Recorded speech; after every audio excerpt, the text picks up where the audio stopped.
New Zealand. Tinitingnan. Kino-coverage ko na yung ano mo. Para may ebidensya tayo. May resibo. Kung ano nga ba pala ang linilinis mo dyan. Exercise. Ano na daw yan eh. Well-trained na siya sa paglalakad sa mga matataas na lugar.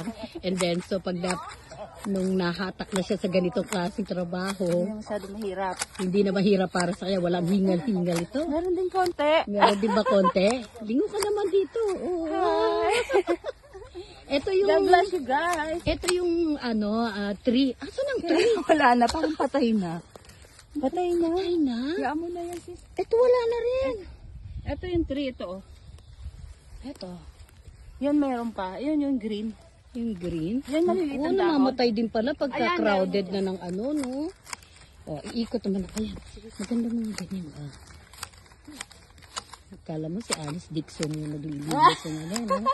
Parang ano lang, no? Ganun na lang ang gawa ko eh.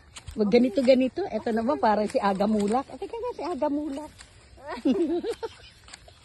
Ito po yung extra ng tupad galing ng Pilipinas. Huwag ka po ano ng chani bro.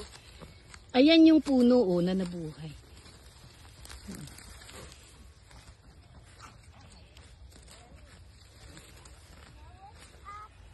Pala, no?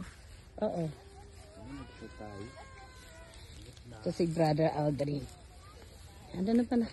Hindi na po dugo ang kinukuha niya ngayon. Dagtak na. Lingon ka, brother. Tignan nga natin kung ano pinagtatanggal niya. Baka yung puno naman ang tinanggal. Ay, si Brother Ronel. Pangmalakasan yan. Nakailang puno ka na, bro?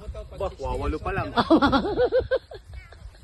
Ha? Pag 70 years old ka na, malaki na to.